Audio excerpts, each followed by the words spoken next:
Marathi story कन्यारत्न. मुलगी मुलगा भेद कर्तव्य. पत्नी आहो दररोज हे काय चाललंय.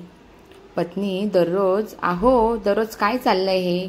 पती हे म्हणजे काय, मी काय गुन्हा केला आहेस का. पत्नी दररोज दारू पिऊन येतात, उगाचच भांडण करतात, तुम्ही तर चांगले शिकलात, मग चांगल्या संसारात ही पीडा कशाला.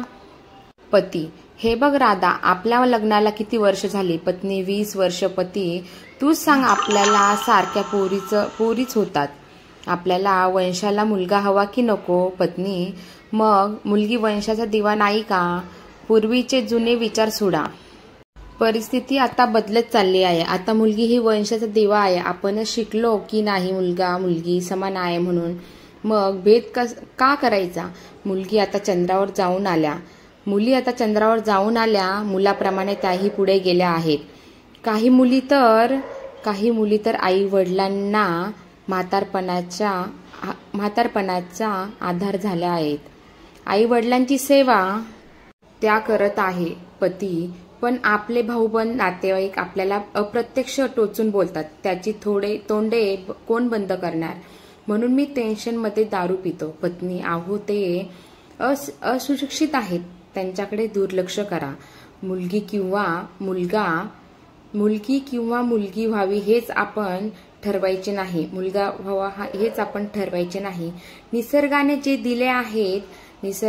दिले ते आपण स्वीकारायचे. पती मग आपण थोडे मुलासाठी प्रयत्न करूया. पत्नी ते कसे काय. पती हे बघ, आपण डॉक्टरांकडे जाऊया आणि डॉक्टरांना सांगूया की आम्हाला मुलगाच हवा आहे. पत्नी कशासाठी हा मूर्खपणा. मुलासाठी तुम्ही निष्पाप जीवांची हत्या करणार आहात का. त्यातून जोपर्यंत मुलाचा गर्भ नसेल तोपर्यंत हे असे कृत्य करणार आहात का.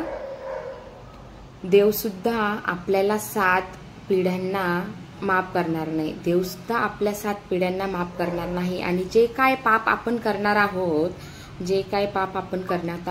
आहोत त्याचे परिणाम लगेच भोगावे लागतील. पती तरी पण एकदा डॉक्टरांचा सल्ला घेऊया. डॉक्टरांकडे जातात. डॉक्टर मला मुलगाच हवाय. डॉक्टर तुमच्या दोघांची सहमती असेल तर काही हरकत नाही. करूया आपण प्रयत्न, पण हे करताना फार गुप्तता पाळावी लागेल. कारण गर्भपात करणे कायद्याने गुन्हा आहे, त्याला खर्चही जास्त लागेल. असू द्या ना मुलगी, काय फरक पडणार आहे. मलाही एकच मुलगी आहे, आम्ही सर्वजण आनंदी आहोत. उगाच नुसत्या भानगडीत कशाला पडतात. पती ठीक आहे डॉक्टर, येतो आम्ही. डॉक्टर यानंतर घरी आल्यावर पतीच्या विचारात बदल होतो व ते डॉक्टरांचा आदर्श घेतात. पती राधा तू म्हणतेस ते खरे आहे. माझ्या मुलीच मला मुलासमान आहे. आजपर्यंत आपले खूप आर्थिक नुकसान झाले. संसारात 10 वर्ष आपण मागे राहिलो. तुला मी खूप मानसिक त्रास दिला. पत्नी झाले गेले विसरा आणि मुलीलाच मुलगा माना. पती कृष्णा खरोखर मुलगी आई बहीण मुलासारखे कर्तव्य जपते. मला जे निसर्गाने दिले ते स्वीकारणार. मी त्यांच्या विरोधात नाही जाणार. छोटे कुटुंब सुखी कुटुंब.